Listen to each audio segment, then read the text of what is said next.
Bueno, un saludo cordial a todas las personas que nos acompañan en Semana TV, en esta entrevista muy especial que estamos haciendo con la ex vicepresidenta y ex canciller del último gobierno, del gobierno del expresidente Iván Duque, Marta Lucía Ramírez.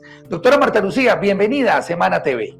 Buenas tardes, Juan Francisco, encantada de estar participando acá en este espacio de Semana TV y por supuesto saludar a toda su audiencia, a todo ese equipo periodístico de ustedes. Bueno, cuéntenos cómo le ha ido estos meses como ex vicepresidenta. ¿Ha descansado después de estos 4 años? ¿A qué se ha dedicado? Bueno, la verdad sí, primero que todo a descansar, a recuperar familia, a recuperar el alma. Uno a veces de verdad cuando le entrega todo al país, como ha sido siempre mi caso, porque usted recuerda muy bien lo que hice en el gobierno anterior, pero yo he trabajado en varios gobiernos. De hecho, esa es una de las cosas por las que me atacan tanto cuando lo atacan a uno en redes. Es que ha estado trabajando mucho tiempo en el sector público, pero es que yo creo que uno para poder manejar bien lo público, lo importante es decir, tengo la experiencia, el conocimiento y entonces pues cuando uno trabaja en los gobiernos siempre deja todo sobre la mesa porque lo que quiere es un buen servicio. Uno sale un poco cansado, en mi caso salí con el cansancio normal de tantas horas de trabajo sin descanso, pero también con el alma un poco cansada, como le decía. Entonces, pues aparte de cansar, de descansar, de ponerse uno al día en algunas lecturas que nunca logra estar suficientemente al día, pues ahora organizando también otra vez hacer consultoría. Yo durante muchos años de mi vida he trabajado en el sector privado como empleada, pero también he tenido mi propia firma de consultoría, he generado empleos y eso es lo que quiero hacer otra vez. He estado en eso, mirando distintas posibilidades, tanto en Colombia como afuera. He pedido que haga propuestas en temas de consultoría y estoy en eso. Yo quiero de verdad tener la oportunidad de seguir aportando al desarrollo económico, al desarrollo y a la autonomía económica de las mujeres, al fortalecimiento de la democracia. Entonces, en esos campos me estoy moviendo en varios escenarios. Doctora Marta Lucía, y cuéntenos qué quiere decir exactamente cuando dice el alma cansada. ¿El servicio público es muy agotador o a qué se refiere? El servicio público, yo la verdad es que tengo una capacidad de trabajo que creo que es infinitamente superior a la de mucha gente. Cuando uno hace las cosas con ganas, no le importa trabajar 18 horas al día. Yo las he trabajado en mi vida varias veces, pero uno sí se lleva decepciones grandes en la política. Uno tiene decepciones grandes, las tiene a veces de la manera en que se hacen las cosas. Uno no tiene que ser cercano ideológicamente a las personas, muchas veces puede tener distancias, pero siempre tiene que haber como un común denominador de la ética, del deber ser, de las líneas rojas que nunca se deben traspasar. Y yo creo que durante los últimos años hemos visto que se traspasa todo sin ningún límite, que se ataca la integridad de las personas, la vida de las personas, la trayectoria de las personas, porque de lo que se trata muchas veces es de destruir en lugar de debatir sobre diferencias de propuestas, de planteamientos, de visiones mismas, inclusive de cómo hacer las cosas para que el país progrese.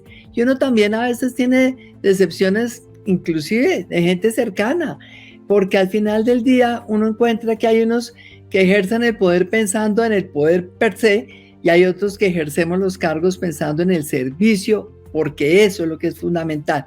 Total, uno lo que tiene que hacer, Juan Francisco, en esos casos es cerró el último día, toma distancia, se dedica a curar el alma, repito, y mirar para adelante porque uno tiene que seguir construyendo, tiene que seguir generando oportunidades, contribuir a generar riqueza. Mucha gente en este país tiene un potencial enorme. Yo le he trabajado miles de veces al tema del emprendimiento. Fui la primera ministra en Colombia y en muchísimos países que planteó programas de emprendimiento. Nuestra hoja de ruta cuando Andrés Pastrana se llamaba Jóvenes Emprendedores Exportadores en el año 98. Claro. Entonces eso quiere decir que uno de verdad recupera el alma, sigue mirando hacia adelante y deja realmente en paréntesis ciertos momentos que generan decepciones, para que eso quede ahí como parte del pasado y ya.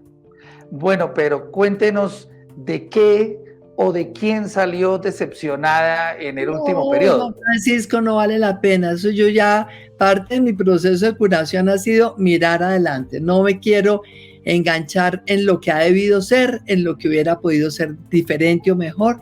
Creo que hay momentos en donde uno dice, hay muchas cosas que hubiéramos podido quizás hacer entre todos de una manera distinta. Y cuando digo todos es también el sector privado, es la academia, es la capacidad de convocar muchas veces a la sociedad civil a creer en Colombia, porque yo creo que parte de lo que es decepcionante es realmente esa actitud tan descreída que hay frente al país, y lo vemos todos los días, gente que no cree en Colombia, gente que se quiere ir del país por encima de todo, gente que realmente pone los principios subordinados a intereses de corto plazo. Y yo digo, realmente creo que no es un tema de personas, es un tema de momentos que uno tiene que superar, y yo por fortuna los tengo superados. Siempre he tenido en la vida, y sabe una cosa, mi mamá se me murió hace 6 años ya, y siempre me enseñó, uno nunca debe engancharse ni en resentimientos ni en dolores. Y entonces ya lo que pasó, pasó. Uno no puede cambiar el pasado, hay que mirar así.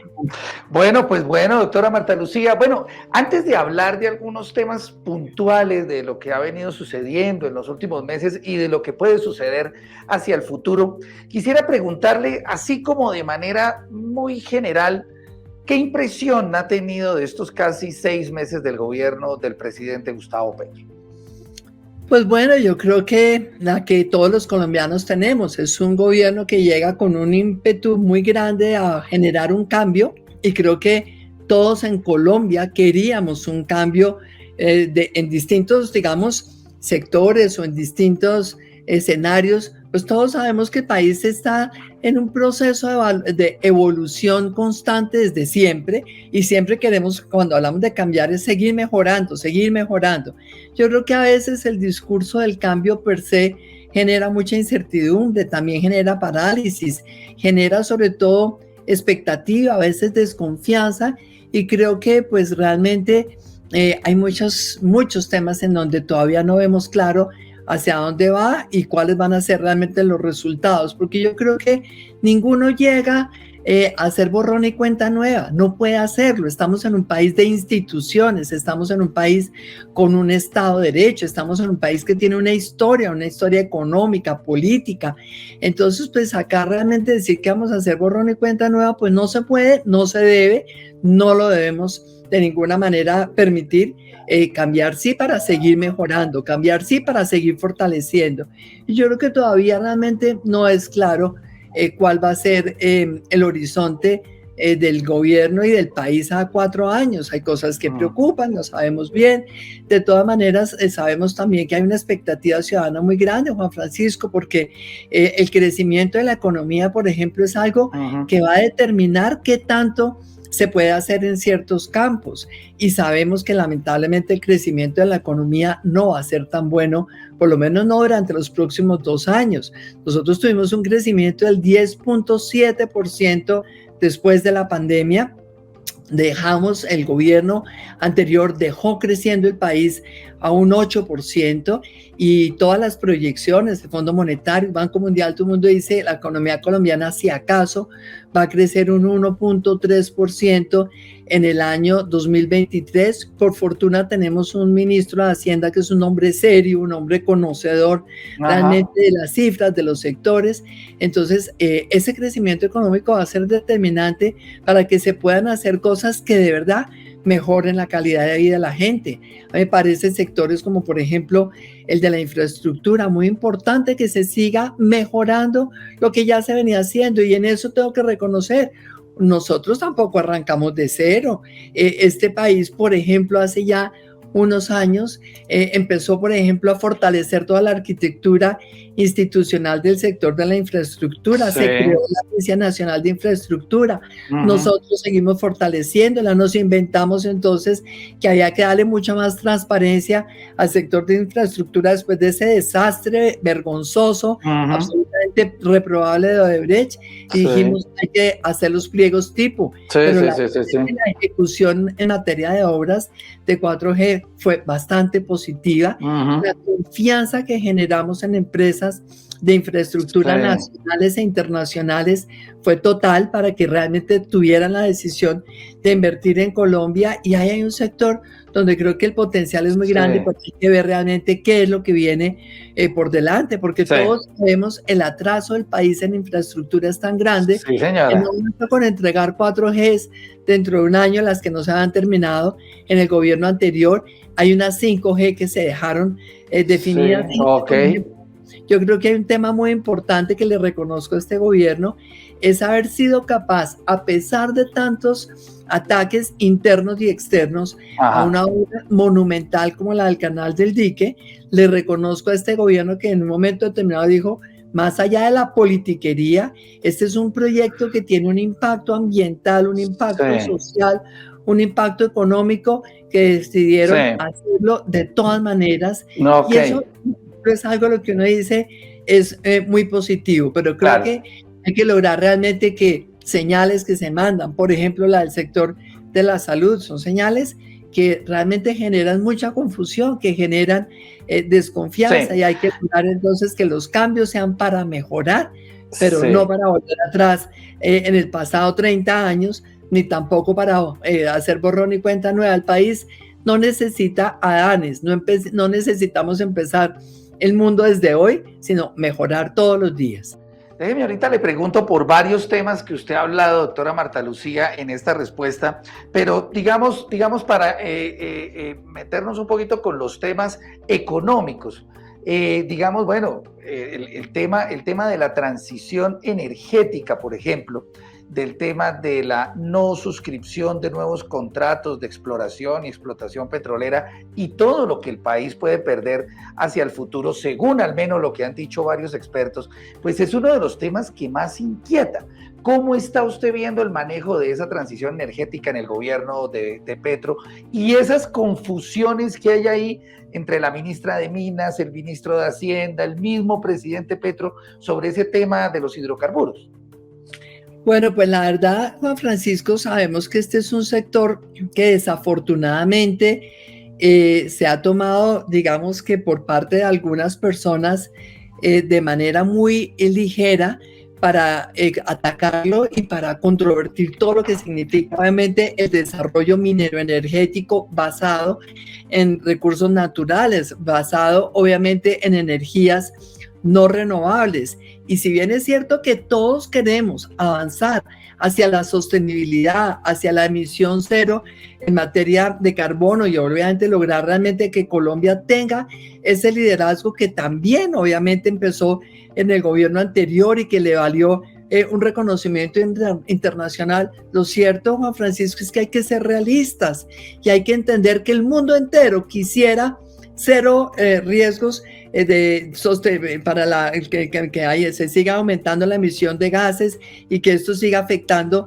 todo este cambio climático, pero que no es realista pensar que hay algún país del mundo que pueda decir no al petróleo, no al gas, no al carbón a partir de ahora. Entonces, por eso, obviamente son señales que generan preocupación. De hecho, ya las señales preocupantes empezaron desde la reforma tributaria, ese diferencial en materia de impuestos de renta para las empresas del sector, pues es algo que sin duda desestimula la inversión. Y allí uno tiene que decir, Juan Francisco, pues uno tiene que moverse con mucha prudencia dentro del óptimo y unos subóptimos que tiene que, en todo caso, elevarle los estándares en esa materia de sostenibilidad. Creo que ninguno puede decir, se acabó el petróleo y el gas, repito. ¿Cómo logramos entonces hacer una transición responsable, una transición ojalá acelerada, pero una transición sobre todo, Juan Francisco, que nos dé seguridad energética? Porque sin seguridad energética no somos nada. Uno necesita tener la seguridad para que las empresas puedan producir, para que las máquinas de las industrias tengan cómo generar, cómo funcionar, obviamente a partir de una generación de energía confiable y a precios que sean competitivos en materia internacional, de tal manera que ese tipo de decisiones, como por ejemplo gravar tanto a las empresas del sector, no solamente tiene un impacto para nuevas inversiones, porque ahí no hay ninguna hermanita de la caridad. Todas las empresas petroleras y todas las empresas gasíferas del mundo quieren rentabilidad, eso implica unas inversiones gigantescas y entonces empiezan a decir dónde es más rentable invertir hoy, Colombia versus otros países, y entonces se van a otro lado, y en ese momento uno también tiene que tener en cuenta cómo nuestro país no solamente tiene una alta dependencia del sector minero energético en materia de exportaciones, sino también que es un sector que aporta unos recursos muy importantes en materia de regalías. Entonces, por esa razón, creo que allí más que declaraciones, lo importante son realizaciones y sobre todo, Juan Francisco, un proceso muy abierto, muy transparente de discusión con el sector privado. Es que ningún funcionario puede llegar a hacérselas el que sabe todo. No hay nadie que sepa todo. Mire lo que está pasando hoy, por ejemplo, en Japón. El primer ministro lanzó hace pocos días, creo que 15 días, la hoja de ruta del Japón para la seguridad energética de la que estábamos hablando ahora.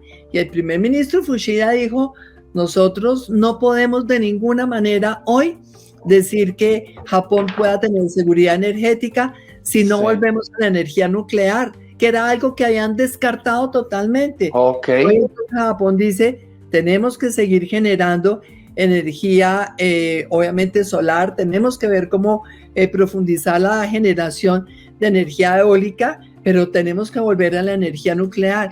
Colombia necesita los funcionarios, la ministra, todos los funcionarios, sentarse a oír qué es lo que está pasando en este tema, que si se puede generar hidrógeno verde, hidrógeno azul y la energía eólica, la energía solar, y además Colombia, que es una potencia en todo el tema hidráulico, maravilloso, pero de verdad no tomar decisiones que parezcan a veces caprichosas, que sin duda muchas veces muestran improvisación, porque es que las señales en esta materia pueden tener un costo muy grande, no para una funcionaria, no para un gobierno a 4 años, sino para un país 8, 12, 15 años. Acuérdese usted la época de Juan Camilo Restrepo, cuando se hablaba obviamente de los riesgos grandes de un apagón, pues esas cosas pueden pasar a nosotros y hay que ser muy cuidadoso y hay que exigir de los funcionarios prudencia, mesura, conocimiento y oír al sector privado.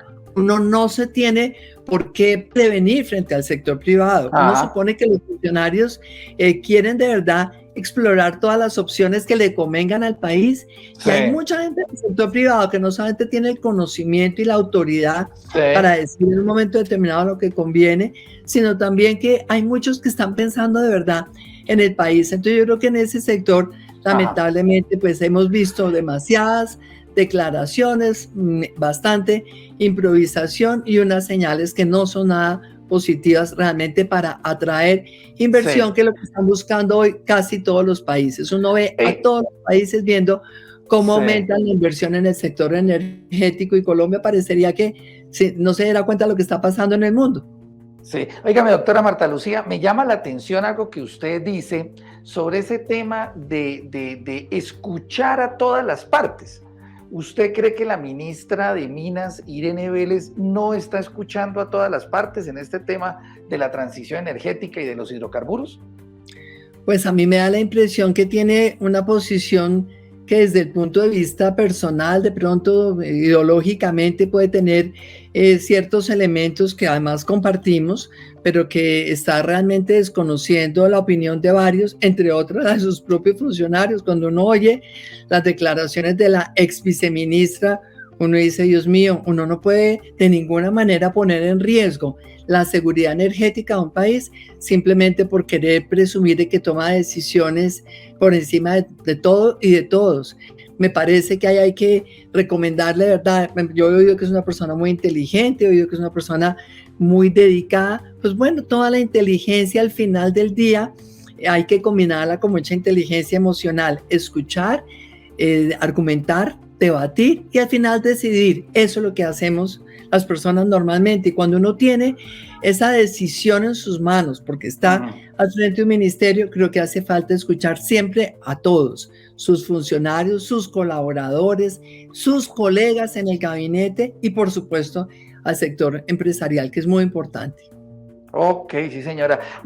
Doctora Marta Lucía, una pregunta. Bueno, usted fue ministra de Comercio Exterior y conoce mucho de estos temas, no solamente económicos, sino de comercio exterior también.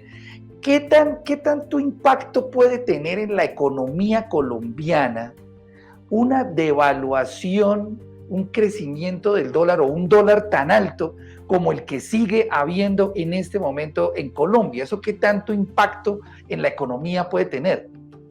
Pues yo creo que eso tiene un impacto en general negativo. Si bien es cierto que hay sectores que en principio se ven beneficiados porque entonces el sector cafetero le entra más plata obviamente por las exportaciones de café, los sectores realmente también el petrolero sin duda genera más ingresos y esos ingresos benefician al Estado. Yo creo que en el mediano plazo y no mediano, cortísimo plazo, 1 año, 2 años, uno se empieza a dar cuenta que esto genera un impacto muy negativo en materia de inflación. La mayor parte de productos que producimos en Colombia, Juan Francisco, querámoslo o no, nos guste o no nos guste, tienen un componente importado.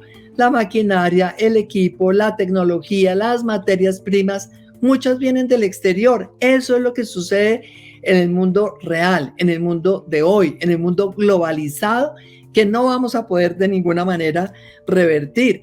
Entonces, cuando usted tiene un componente importado tan grande, ¿qué pasa? Eso afecta el precio de los productos que usted produce y eso entonces termina obviamente quitándole competitividad exportadora a su producción, porque si esas materias primas y esa maquinaria y esos equipos le valen tanto más, pues cuando usted va a salir a exportar esos productos ya no es competitivo frente a países que tengan una tasa de cambio equilibrada, estable. Luego yo creo que en materia de tasa de cambio siempre las grandes fluctuaciones generan un problema, quitan certidumbre, quitan confianza. Y acá hay mucha gente que hizo cuentas alegres diciendo, no, buenísimo, porque es que ahora sí van a poder entonces exportar mucho más los exportadores. Mentira, porque es que usted tendría que tener realmente una producción industrial y una producción agroindustrial y agrícola tan grande que uno dijera, si todo estuviera ya producido y guardado el inventario para salir a exportar, hubiera convenido esa tasa de cambio, pero como esa no es la realidad, usted tiene entonces que ver cómo sale a exportar. Entonces yo creo que eso realmente no genera realmente ese resultado tan positivo. Por otro lado, pues es que es el aumento también del valor de la deuda. Cuando usted tiene una deuda externa alta que la tiene tanto el gobierno como también el sector privado, entonces de nuevo se le aumenta a usted el valor de esa deuda externa, entonces ya tiene que producir muchísimos más pesos para poder entonces cumplir con sus obligaciones. Y yo creo que realmente hoy por hoy esa inestabilidad en la tasa de cambio, la verdad es que en términos generales le ha hecho mucho más daño que beneficio a ningún sector de la economía colombiana. Y por otro lado, lo que sí está generando es digamos, componente adicional de la inflación. Sabemos que la inflación en Colombia es una inflación bastante alta, es una inflación mucho más alta que la que hemos tenido en los últimos 15 años, mucho más alta de lo que era la expectativa que tenía el Banco de la República hace 2 años, que era el 2.4, 2.5%, y hoy entonces estamos hablando de una inflación muy alta que a los que más afecta es a la gente más pobre. Si usted pregunta cuánto se le ha aumentado la canasta básica a las familias común y corriente en Colombia, a tantos sectores, pues es que ha sido un aumento tan grande esa presión inflacionaria, que al final del día pues eso hace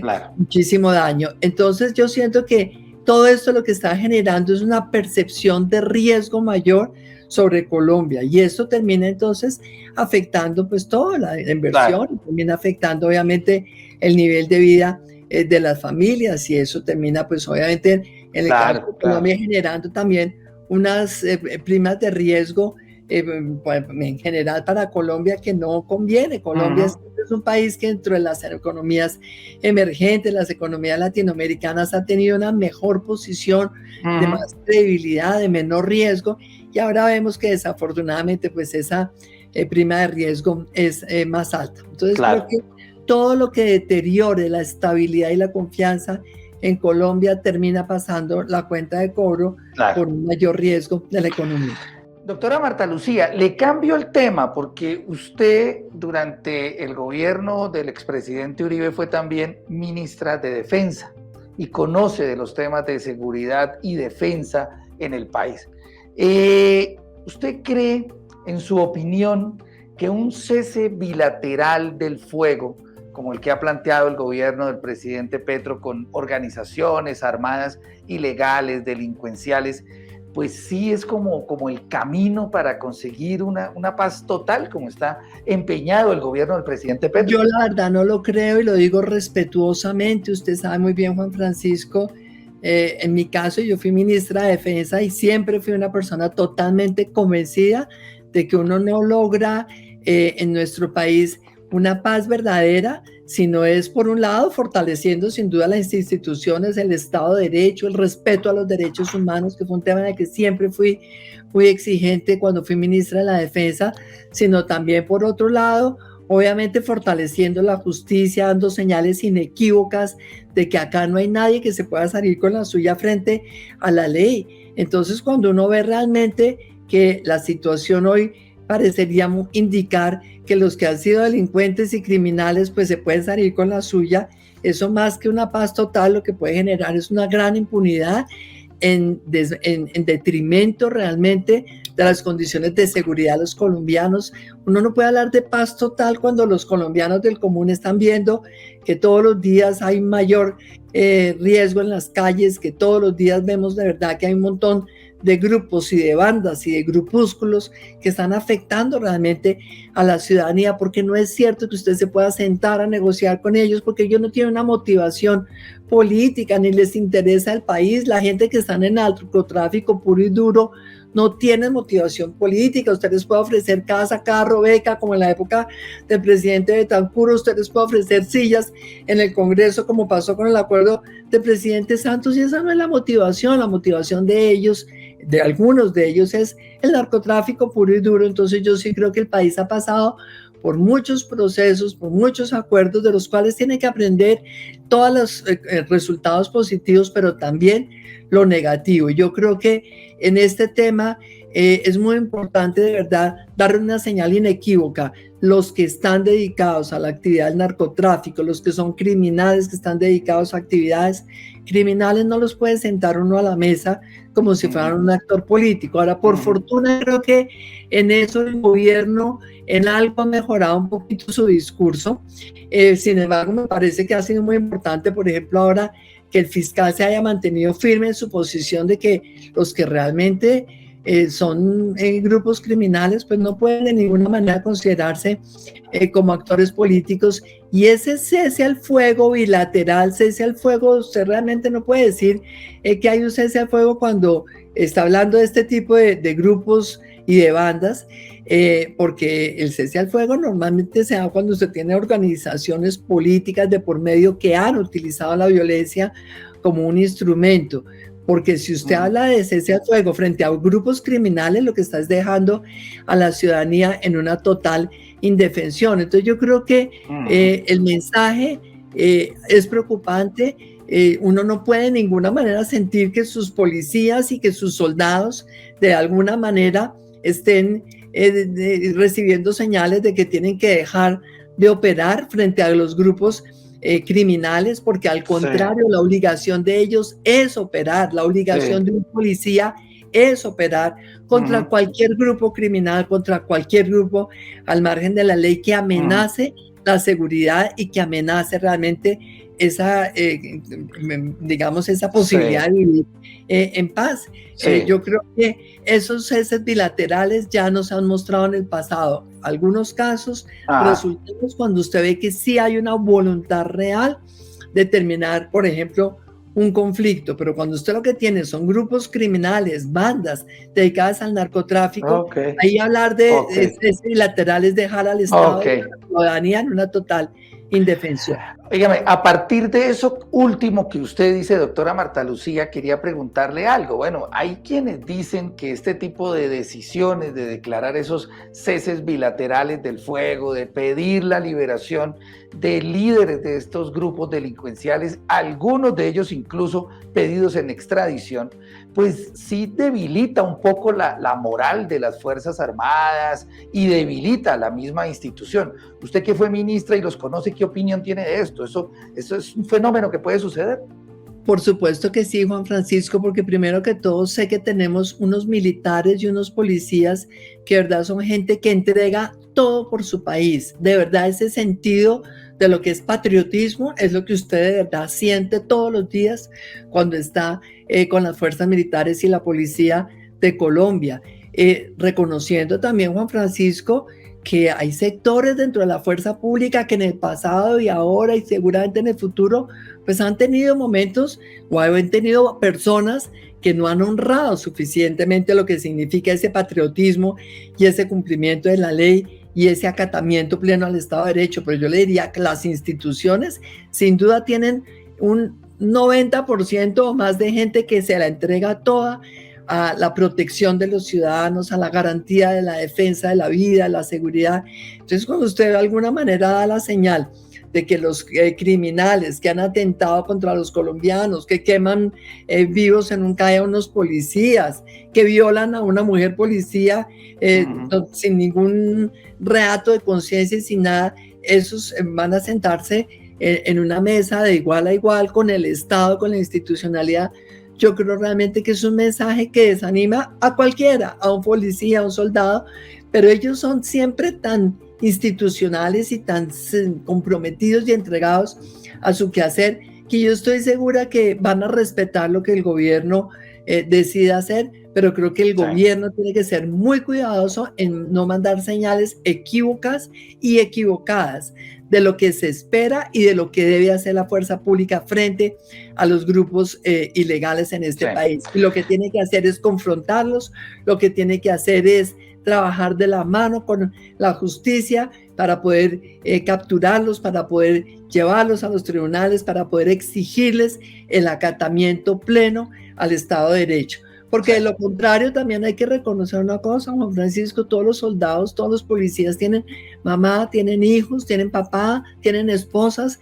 ¿Quién va a querer en el futuro estar entonces asumiendo este tipo de riesgos por los colombianos si de alguna manera entonces saben, como ya nos ha pasado, como ya pasó inclusive con el acuerdo con las FARC, que al final entonces los criminales terminan sentados en los escenarios del poder y los policías y soldados expuestos a toda clase de vejámenes, a toda clase de ataques y muchas veces con procesos en donde ni siquiera muchos de ellos a veces tienen cómo pagar una buena firma de abogados. Entonces yo sí creo que uno tiene que cuidar mucho la fuerza pública en que mantenga siempre su motivación, ese espíritu de ellos de la defensa de un país es demasiado sólido, pero también creo que uno no puede abusar de ese espíritu y de esa convicción institucional. Hay que estar siempre dando señales claras de que están para cumplir su deber de manera inequívoca y siempre cumplirlo cumpliendo y acatando la ley, cumplir su deber dentro del Estado de Derecho, cumplir su deber respetando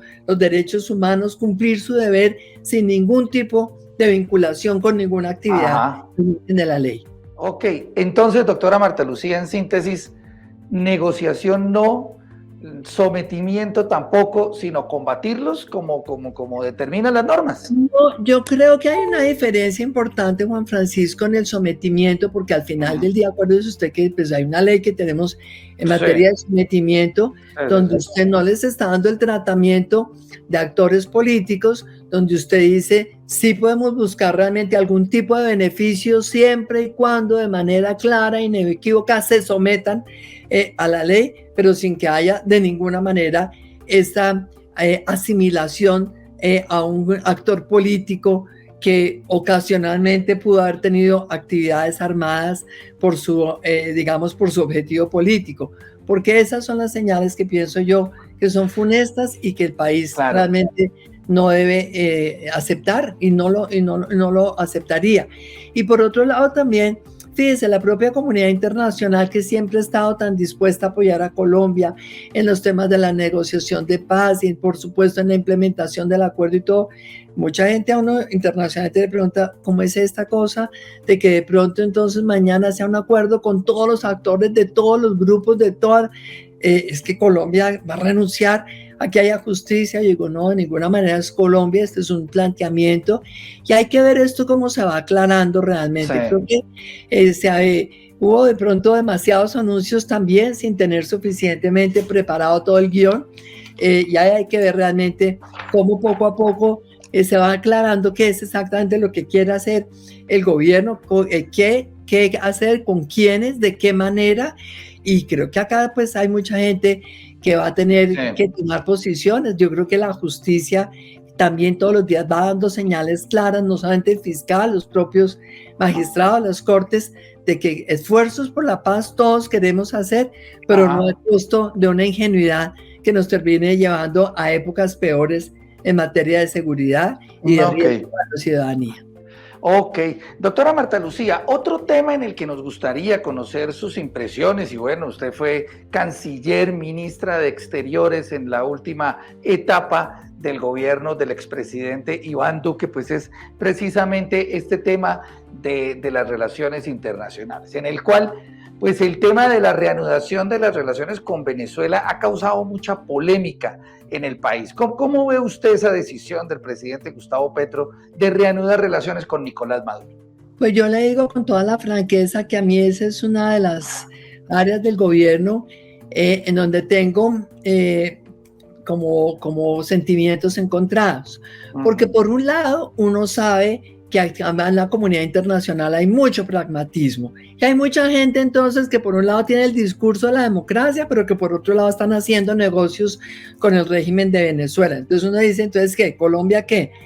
Ser acá el ingenuo que dice, yo me mantengo en que no tengo ningún tipo de relación, entonces que los negocios los hagan otros. Entonces uno dice, pues tampoco se trata de eso, pero tampoco de buscar negocios per se, cerrando los ojos frente a lo que ha sido evidente durante los últimos 20 años, y es la continua violación de los derechos humanos en Venezuela, el continuo, ya no deterioro de la democracia, se acabó la democracia venezolana. Entonces ahora hay gente que dice, pero es que la situación económica está mejor, ¿no? Está temporalmente mejor porque han entrado dólares por el aumento, sobre todo el año pasado, los precios del petróleo. Entonces un régimen que es una dictadura, que no tiene controles, que no hay contraloría como acá, que no hay procuraduría, pues ellos disponen de la plata como les parece, y entonces sacan plata y le dan a la gente y empieza usted a ver crecimiento en ciertos sectores de la economía, pero esto es una bonanza mentirosa, artificiosa, y nunca puede entonces usted, por el tema económico, terminar cerrando los ojos frente a lo que es más importante siempre, y es la garantía de una democracia que le dé a usted en el largo plazo y en el corto plazo tranquilidad sobre un Estado de Derecho que se va a cumplir en ese país. Entonces ahí uno dice, sí, está bien haber buscado un acercamiento económico, sobre todo abrir espacios para que entre empresarios colombianos y empresarios venezolanos de pronto puedan aumentar el comercio, y entonces que Colombia pueda exportar más productos a Venezuela, pero terminar usted realmente dándole al régimen de Maduro pues esta bendición como si fuera un verdadero gobierno, como si fuera realmente un gobierno legítimo. Pues me parece que no. Yo sí hubiera querido en algún momento oír mensajes diciendo, estamos hablando con Maduro, pero también pidiéndole que haya pronto una elección presidencial en Venezuela, que sea una elección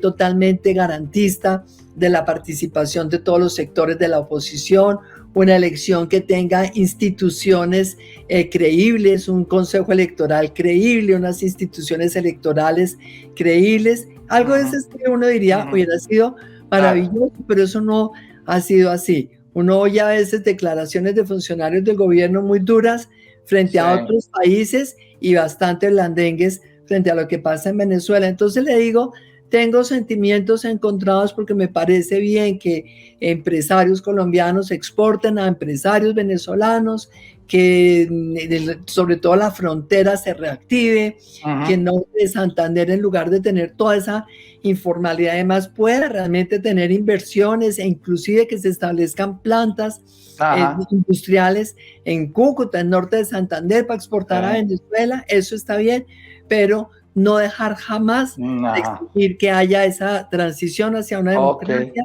verdadera en Venezuela. Bueno, pues muchas gracias a la doctora Marta Lucía Ramírez, ex vicepresidenta, ex canciller y ex ministra, por habernos dado estas impresiones que tiene sobre diferentes temas no solamente del gobierno Petro, sino del acontecer nacional. Y a ustedes, muchas gracias por acompañarnos aquí en Semana TV.